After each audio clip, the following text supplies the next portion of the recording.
Hey, how's everybody? Look, I want to talk to you something about that happened to me a few years ago. Um, certain things happen to you in your life, and they kind of stick with you for a lifetime. No fault of your own. You just sometimes come into certain things, and things begin to happen and everything. So, anyway, I was down at my grandfather's house, and when I was down there, I went over to my uncle's house, a couple doors down. He had a chicken coop. He had some chickens in there and stuff. So when I walked by, this bantam chicken, I think I said that right. He was in the pen, and I got down. I was a kid, not too tall. And so I got down, and I was mocking him and everything, and playing with him, and hitting the fence, da da da. So I got him upset. So I went on in, spoke to my uncle and everything. Then when I came out, I saw him again. So I'm gonna mess with him again. Being a kid, not much to do. I said, okay, it's on. So I get down, and I go to Mexican with him. And then the minute I got down, I saw his wings flapping and feet kicking. And I knew all of a sudden I had made a big mistake.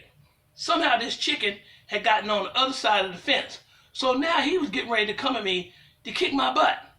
So I had no experience in fighting no chicken, but I knew I had to fight this dude.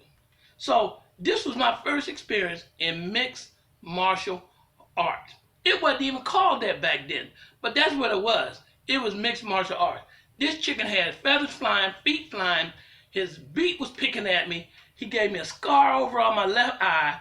I was really scared because I'd never seen that before, and I didn't know if he would stop, or all I knew is I had to try to defend myself. So I'm trying to grab the chicken and everything and get him in close to me, because I knew if I got him close, I could probably do something better. So he started clawing and everything, clawing. So I tried to reach over and around and turn him around backward. That way, yes, I was going to put him in a chicken wing. And that was the only thing I knew that I could do with him, is put him in a chicken wing. But he had a heck of an inside game. He was really, really kicking my butt. I had on my favorite little t-shirt. It had rips all in it. And I was getting scared. So I knew the one thing I didn't want him to do, and they teach you this in martial art.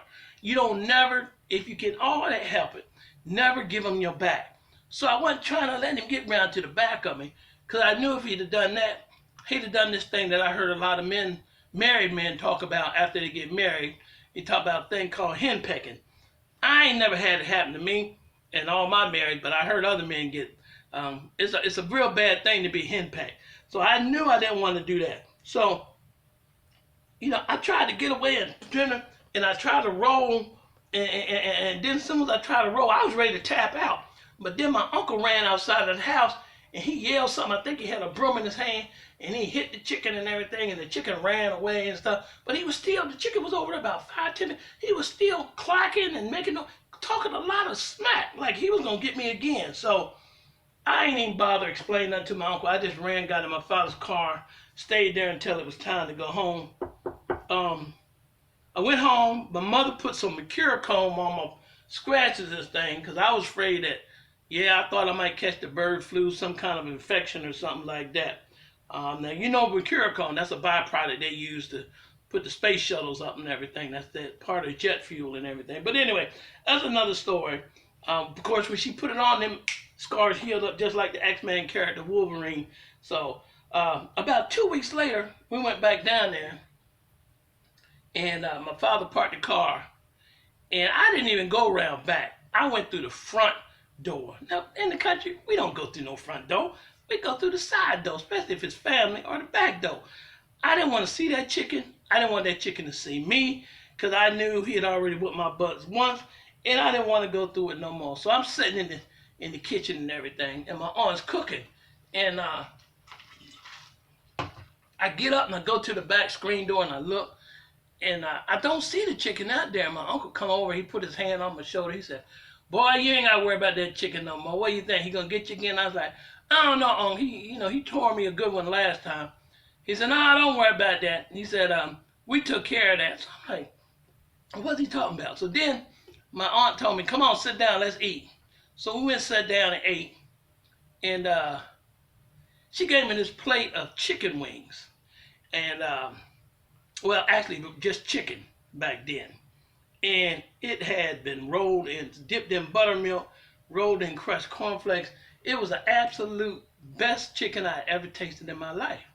So after that, I got up and we was getting ready to leave. My uncle said, yeah, you know that chicken I told you about? I said, yeah. I don't see him out there. He said, no, that's because you just ate him. He said, boy, we had so much trouble with that chicken, we had to get rid of him. So, you know, in the end, I guess once again, God gave man dominion. Hold on a second. That's pretty good. Anyway, man, God gave man dominion over the animal for a reason. So I ain't never have that worry about that chicken no more. But I'm gonna tell you what, I was kind of sad because he was a pretty good competitor. You know, even though I was 0-1 against him, I had to give him respect. He had good ground game. He had a good flying game. But when that hot grease hit him, it was game over.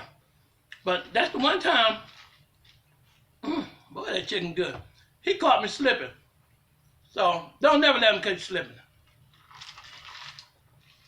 Man, I don't know what's in that cup, but hey, y'all have a great day. All right.